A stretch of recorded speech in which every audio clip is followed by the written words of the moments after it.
Hello and welcome to the Stone Reform podcast, episode 6. Today we're talking about stone arches, and I'm joined by James Watson, member of the Stone Reform team, and also by Callum Gillett, who's a structural engineer who's got an interest in stone arches. Callum, do you want to briefly explain your background, working background, and where your interest in stone arches has come from? Sure. So I studied at the University of Surrey, did a MEng in civil engineering, and through that, in the sort of final years, I focused on bridges, and I did my year out in industry on the Isle of Wight PFI with Ringway. And the Isle of Wight Structures Network is quite a historic and diverse network, which consists of a lot of masonry arches and some stone arches over there. And I guess when I look back now, that's maybe where the seed was sort of planted. But graduating uni, I joined a designers for a couple of years and did the traditional sort of concrete and steel structures and learned about them, and then returned to Ringway, the Ringway group in COVID, did some more site works on their contracts and ended up in Essex working on their stock, which is where I am now with Ringway Jacobs. And it just I took on a bit of a sustainability role maybe 6 or 7 months ago across the wider business, and we looked at PAS 2080 and how we implement that. And it just came across a few people who were talking about stone structures, and we had these conversations about, the stone structures we have are fine, but they're the oldest structures and they're performing adequately.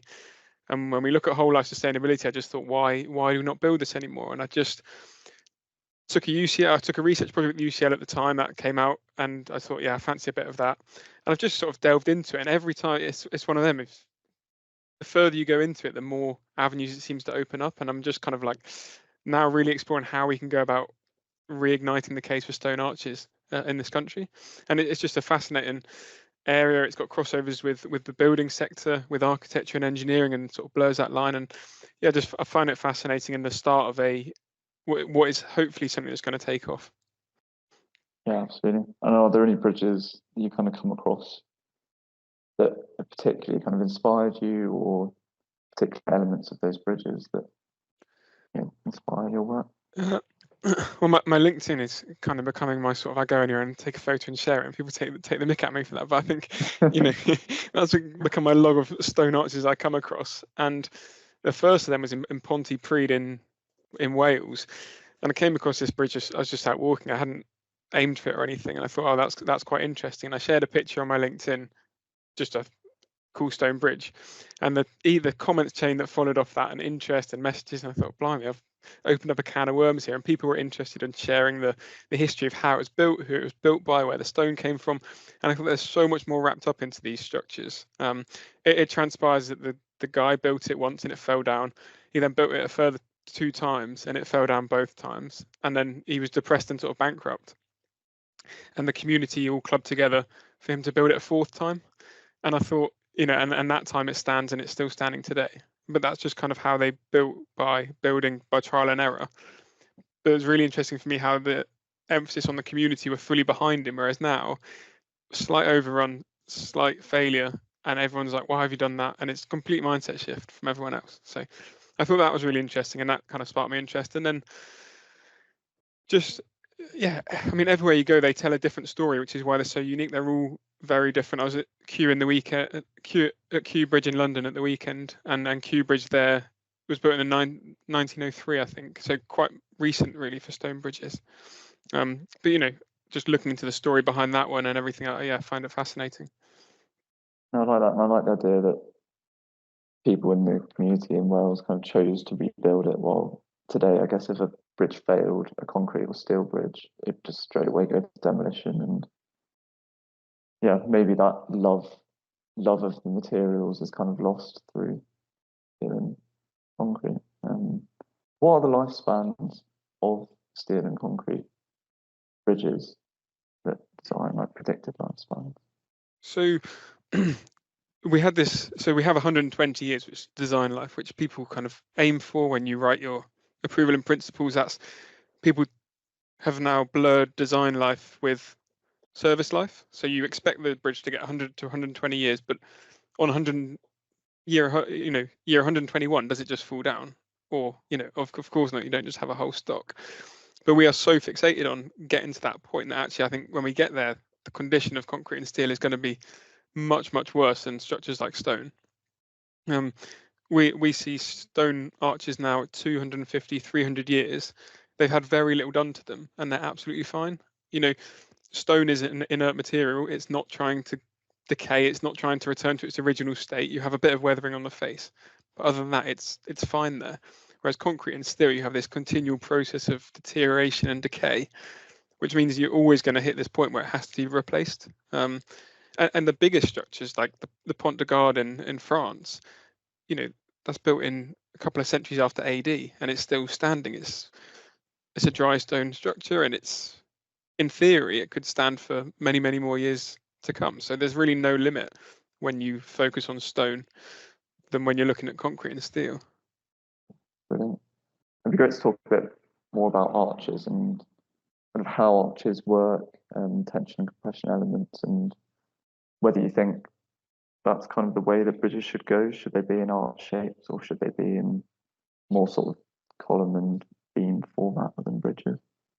I mean, an arch in itself, there's a massive school of thought at the moment about the assessment of arches. That's where we're focused. That's what our stock is. I mean, you apply that same logic to the design, but even still within the assessment side of things, there's many trains of thought about what's happening in an arch. But the basic theory is, an arch will fail at the development of 4 hinges.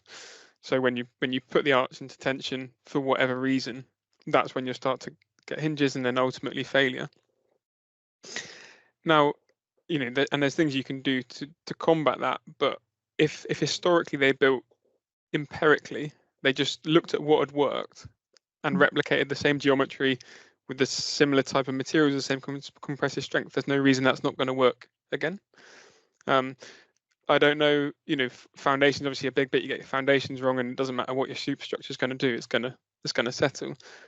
And a lot of the historical problems we have are with their inadequate foundation details, maybe less ground investigation, stuff like that.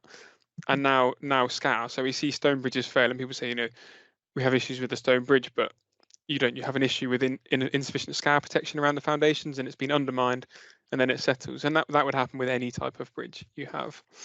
But the actual arch in itself it's fairly simple to, it's been used in buildings and bridges for centuries.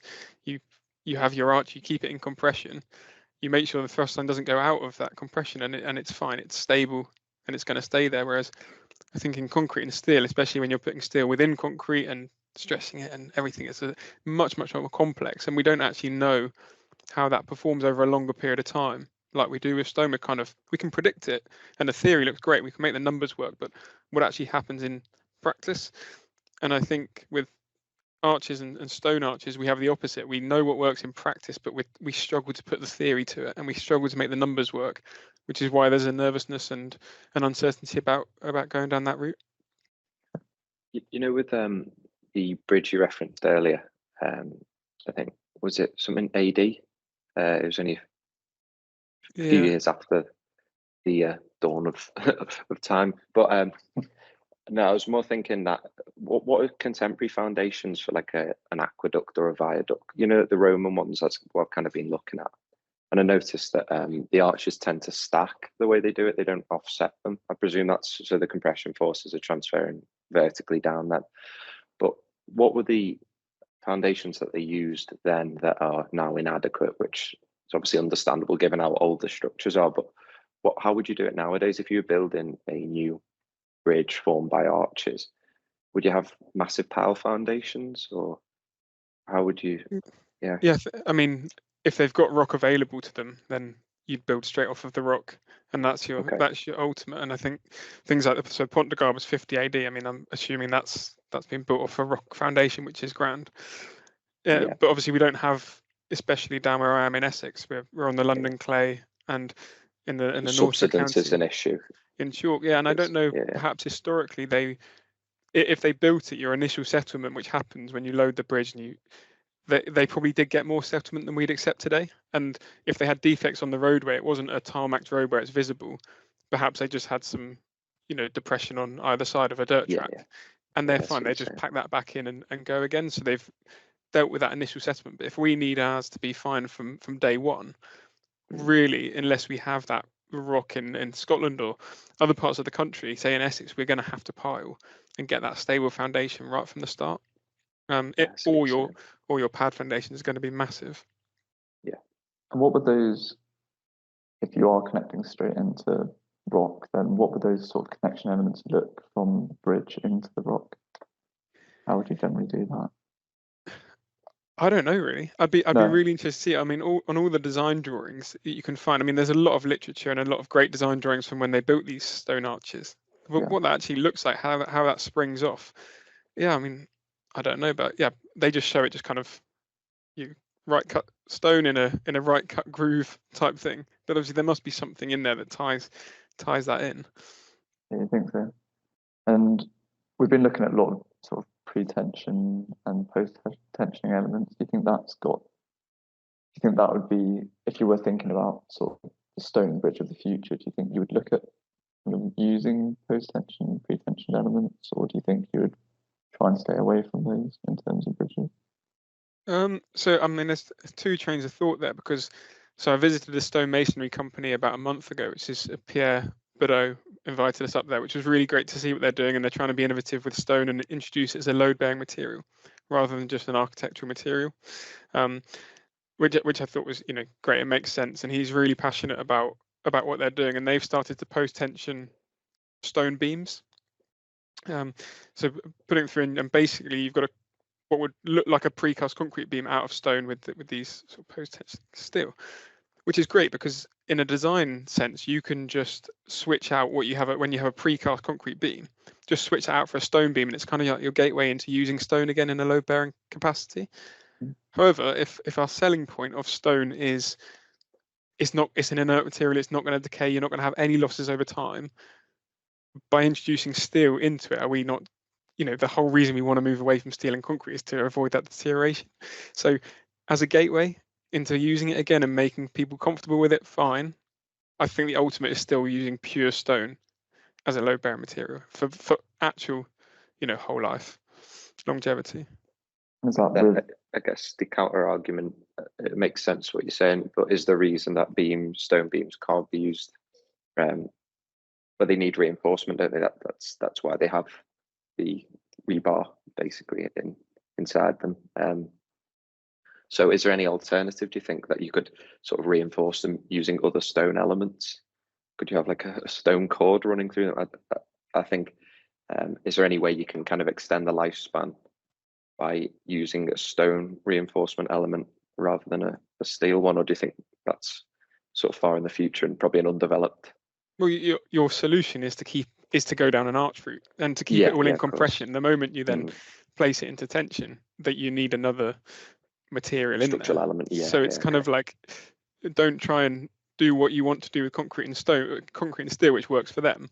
So if we really want to use stone for its properties, it needs to be in its own on its own merits, which for me is an arch. If we want to use beams, then we're going to be introducing the other materials to make it work. Okay. And that kind of counteracts the positive aspect of their lifespan, then, doesn't it? As you were saying. I think it would. Yeah. I mean, I still think it has benefits over using concrete, but it's not kind of like the end goal, if you like. And where do you see mortar being used within stone arches, or do you see more of a dry stone sort of effect? Or? I think you'll always need mortar. I don't know. I mean, I don't know enough about mortars and stuff. That's where you rely on your stonemasons and stuff to guide you on that.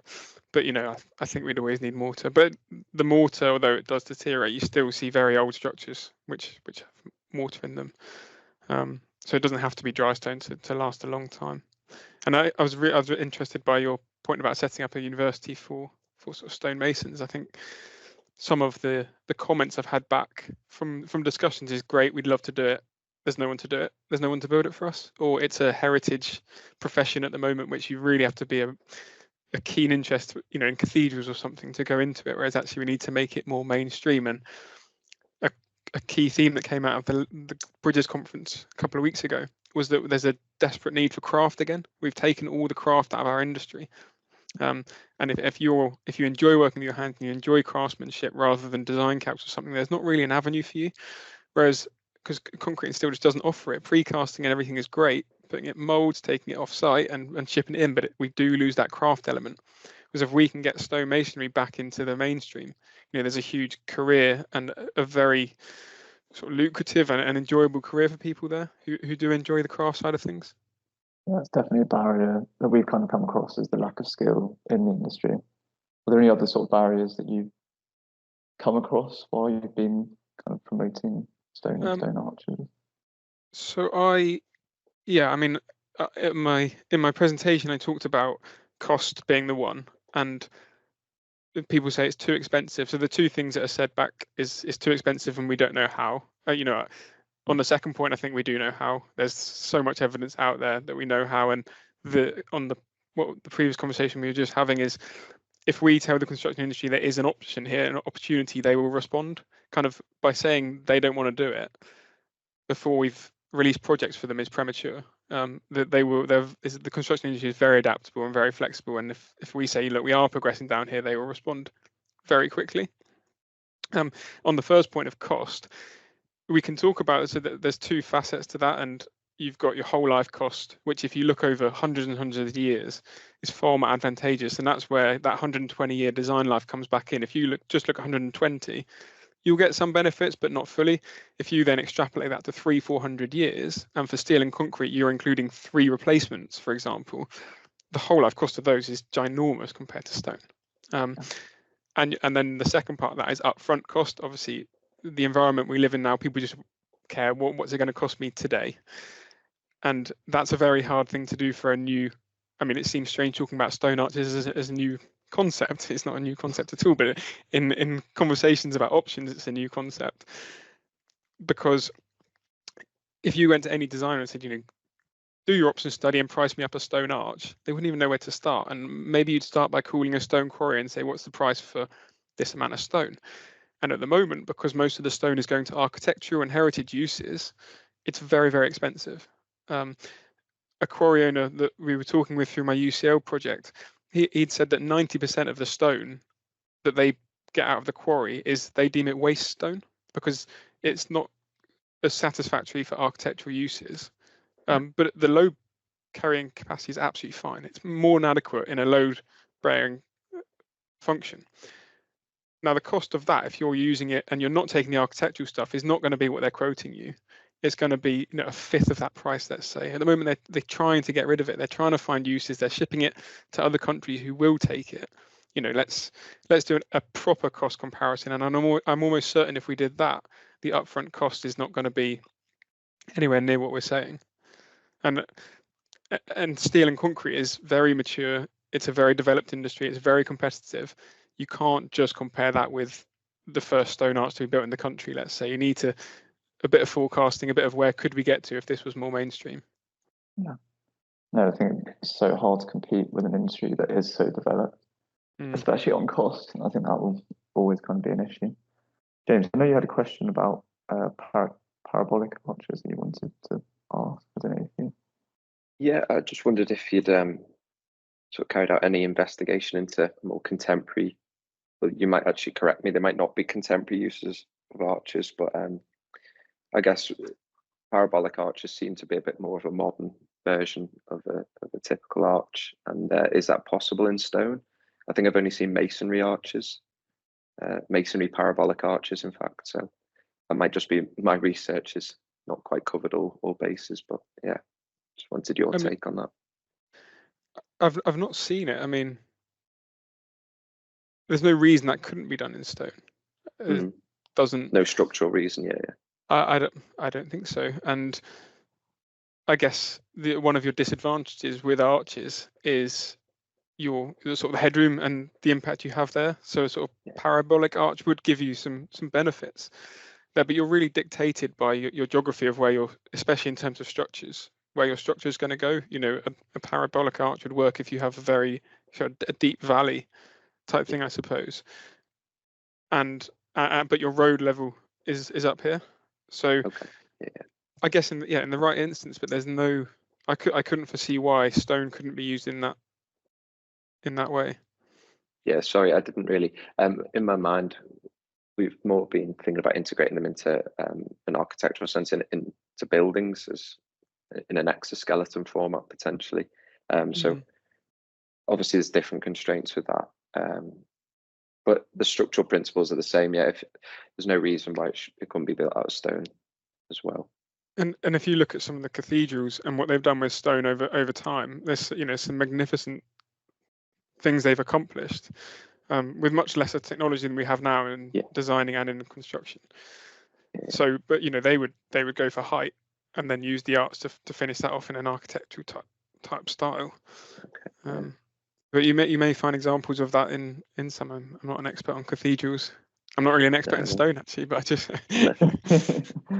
But principally, just so it kind of makes sense that even though we kind of use masonry potentially, definitely in buildings as nowadays for arches, structurally stone's actually better in every way. Yeah, I believe it's stronger in a load-bearing sense in compression, isn't it? In tension, neither are particularly strong. Is that right? Stone and brick. Compared to brick, yeah. So I mean, masonry arches, we could talk about both. I've focused my sort of research and interest on the stone side of things because I think in terms of carbon intensity, when you manufacture brick, you lose your benefits slightly. So whereas stone, you don't have any of that. So I've kind of focused, but I mean, brick arches still do give us the same benefits in terms of longevity and the performance we see from them over time. It's not quite as good as stone, but it's still much better than the others. But yeah, both not great in tension. Brilliant. And yeah, that kind of brings me on to, are there any other ideas that you think could be, I know your research and what you're looking at is mostly on bridges, but can you envision any ways that this could be applied to buildings? James mentioned that we're kind of looking at exoskeleton structures. Obviously there's the precedent of kind of cathedrals within history, but are there any other ideas that you could think of how this could be applied to buildings? I mean, I'm really not an expert on the building side of things or the architectural, but there's no reason you can't, wherever you use concrete and steel in a compression function, there's no reason you couldn't use stone in that facility. When at the stone masonry workshop he shared in France, all this social housing built out of stone because that's what they had readily available, and the thermal properties and everything like that has led to them being excellent, and they look great. I mean, that wasn't the primary driver of social housing, but they look amazing. So it's just that kind of like, yes, we've closed down lots of our quarries, yes, we've lost the masonry, so it's a harder thing to do, but if you had all of that, actually the use cases just are enormous. We could go down so many different routes with this. Yeah, definitely. Yeah, I think, James, unless you've got anything else you think that's great. That's about, really informative. Yeah, it makes a lot of sense. Or anything that you'd like to add, Callum, that you think would be beneficial? No, I don't think so. It's just great that people are having the conversations, and every time you do raise this, people say, "Oh yeah, that's true. Why not?" We see it everywhere. People can understand the concept of compression and stone strength. It's a thing we can all engage with, and the stuff looks great. And that's ultimately what we want to do, isn't it? Is we want to create structures we're proud to hand on, and buildings and bridges, not just kind of stuff that ticks the box, performs a function, and it gets out of our generation, which seems to be the focus sometimes. And that is the selling point, that it does look great. And yeah, whenever you see stone within a building, and a lot of the buildings that you kind of associate with being your favourite buildings or good looking buildings quite often are actually stone buildings, especially ones from further in the past, I think. Yeah, if we want to create fancy structures that go off in all sorts of directions and massive great long spans, and we're not looking at stone. And I think the message to people is that people are very quick to identify why we can't do it, and by no means are we saying we should do it everywhere, but at the moment we're doing it nowhere, and that to me seems wrong. There's got to be some use cases. So it's just telling people, you can see we're not intruding on the concrete and steel market, we're not intruding on your normal ways of practice, just adding something else into the conversation. Yeah, brilliant. I think that's a really nice point to end on. Yeah. Thank you for joining us today. And look out for the next episode on Stone Reform Podcast. Thanks very much for having me. Thank you.